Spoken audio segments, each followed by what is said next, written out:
ক্লাসটাও ছাড়বো, থ্রটলটাও কিন্তু ফুল দিয়ে ঘুরাবো। এই যে রেডি, 1 2 3, এই যে ঘুরতেছে গাড়ি। হ্যাঁ, এই যে হ্যান্ডেলটা কিন্তু সোজা আমার। উফ, আপনারা হ্যান্ডেলের দিকে এরপর এবার খেয়াল করবেন। আর ড্রিফটিং এটার জন্য গাড়ির কোনো মডিফাই লাগে না, গাড়িতে একটু পাওয়ার হইলে যথেষ্ট। আর এটা করলে কিন্তু একদম টায়ারের অবস্থা 12টা বেজে যাবে। হ্যাঁ,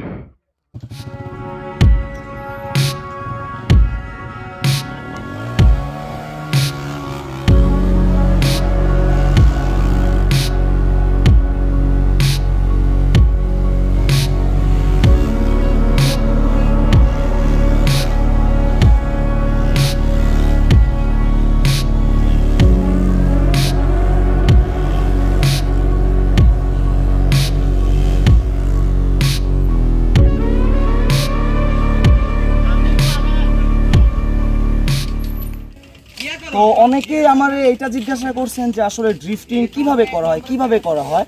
তো আমি ড্রিফটিং টিউটোরিয়াল দিব বাট দেওয়া হয় না। হ্যাঁ, তো আজকে সময় পাইলাম, তো ড্রিফটিং টিউটোরিয়াল আপনারা তো ফার্স্টে ড্রিফটিং দেখলেন, এখন আমি আমার ফোনের ক্যামেরা দিয়ে যে ভিডিওটা করব এটার মাধ্যমে আপনাদেরকে আমি বুঝাবো যে অ্যাকচুয়ালি ড্রিফটিংটা কিভাবে করতে হয়। এইটা অনেক ইজি, হ্যাঁ অনেক ইজি, আবার অনেক রিস্কিও আছে। যদি বুঝতে পারেন তাহলে খুব ইজি, বাট যদি বুঝতে না পারেন তাহলে আপনাদের কাছে অনেক রিস্কি হবে। আমার কাছেও ফার্স্টে ছিল। তো আপনারা আরেকটা শট দেখেন।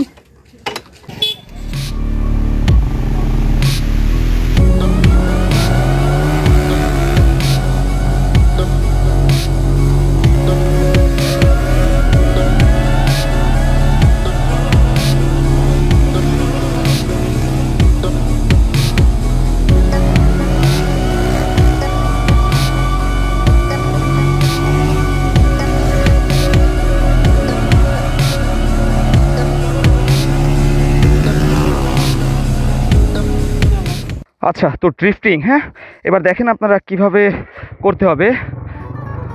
ও আসলে রাস্তায় অনেক গাড়ি ঘোড়া, তো যার জন্য একটু প্যারা খাইতে হচ্ছে।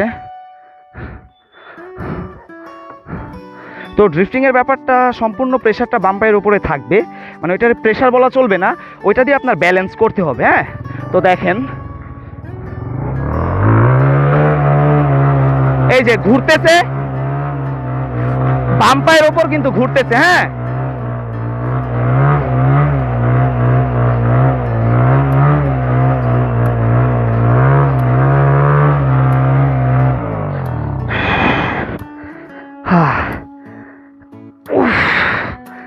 তো আপনারা তো দেখলেন একদম ড্রিফটিং, মানে পাগলা ড্রিফটিং যেটা বলে। তো এটার জন্য মানে প্রথম অবস্থায় এরকম শক্ত জায়গায়, মানে রোডের ওপর যদি আপনারা করতে যান সেক্ষেত্রে আপনাদের থ্রটলটা বেশি লাগবে। তো শেখার ক্ষেত্রে আপনারা মানে আপনাদের জন্য ভালো হবে যদি আপনারা মাটিতে শিখতে পারেন। হ্যাঁ, ফাঁকা একটা জায়গা, কোনো স্কুলের ফিল্ড, এরকম জায়গায় যদি শিখতে পারেন ড্রিফটিং, তাহলে আপনাদের জন্য শেখাটা খুব ইজি হবে। আর এরকম রোডের মধ্যে করতে গেলে মানে থ্রটলটা বেশি লাগে, যার ফলে অনেক সময় দেখা যায় গাড়িটা ডিসব্যালেন্স হয়ে যায়। হ্যাঁ, আর কিভাবে আপনারা প্রথমবার ঘোরাবেন আমি সেটা একটু ক্লিয়ার করি। ফার্স্ট গিয়ারে গাড়ি থাকবে, আর জায়গাটা একটু বড় দেখে নেবেন। হ্যাঁ, এই যে গাড়ি আমি স্টার্ট করলাম, গাড়ির সম্পূর্ণ প্রেশার আমার বাম পায়ের উপরে থাকবে। হ্যাঁ, গাড়িটা দেখা যাচ্ছে একটু আমি কাট করব যখন, এই যে এই বরাবর গাড়িটা কাইট হবে। হ্যাঁ, তারপরে ক্লাসটাও ছেড়বেন, থ্রটলটাও কিন্তু ফুল দিবেন, ঠিক আছে, প্রথমে ঘোরানোর জন্য।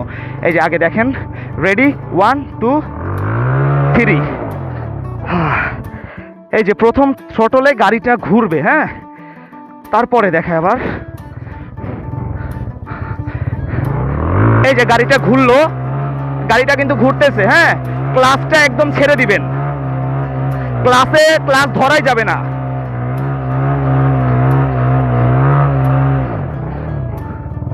আচ্ছা, তো আপনারা তো ঘুরানিটা বুঝতে পারলেন যে ফার্স্টে ক্লাস ধরবেন ফার্স্ট গিয়ারে, গাড়িটা বাম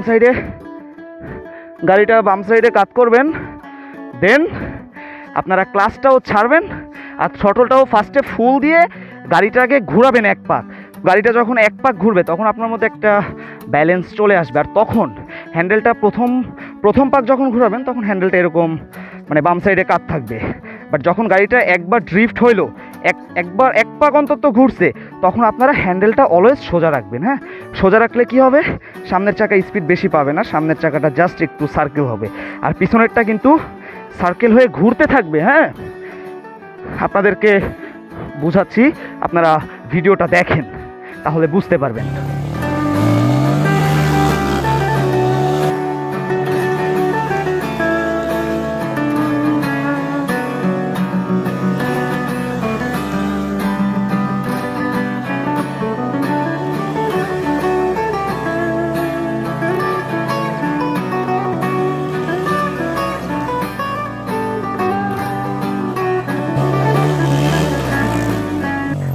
আচ্ছা, আপনাদের ভিডিও দেখা শেষ, তো অবশ্যই বুঝতে পারছেন বাম সাইডের উপর প্রচুর প্রেশার পড়ে।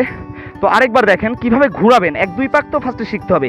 এই যে ফার্স্টে গাড়ির হ্যান্ডেলটা সোজা। হ্যাঁ, তো ফার্স্টে যখন আমি ড্রিফটটা প্রথমবার ঘোরাবো, এই যে বাম দিকে আমি কাট করলাম, ঠিক আছে। এই যে ক্লাসটা দেখেন, ক্লাসটাও ছাড়বো, থ্রটলটাও কিন্তু ফুল দিয়ে ঘোরাবো। এই যে রেডি, 1 2 3, এই যে ঘুরতেছে গাড়ি। হ্যাঁ, এই যে হ্যান্ডেলটা কিন্তু সোজা আমার। উফ, আপনারা হ্যান্ডেলের দিকে এরপর এবার খেয়াল করবেন। এই যে হ্যান্ডেলটা কিন্তু আমার সোজা। হ্যাঁ, হ্যান্ডেলটা সোজা আছে, তো অলওয়েজ হ্যান্ডেলটা সোজা রাখার ট্রাই করবেন। আর বাই চান্স যদি থ্রটলটা বেশি হয়ে যায়, ড্রিফটটা ঘুরতে ঘুরতে যদি গাড়িটা সামনের দিকে চলে যেতে লাগে, তখন আপনারা পায়ের ব্রেকটা প্রেস করবেন। যদি সামনের ব্রেক প্রেস করেন তাহলে সামনের চাকা স্কিড করবে, আপনারা ক্র্যাশ করবেন। আর এটাতে যদি ক্র্যাশ করেন তাহলে এটাতেও অনেক রিস্ক আছে। হ্যাঁ, অনেক ক্ষতি হওয়ার সম্ভাবনা আছে।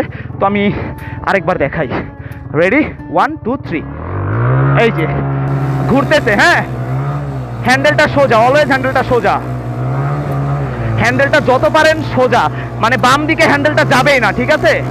হ্যান্ডেলটা হয় সোজা, না হলে ডান দিকে, ঠিক আছে। এই যে ঘুরতেছে। তো আসলে এভাবে তো আর কি বোঝানো যায় না, তো আমি যতটুকু পারছি আপনাদেরকে বুঝাইছি।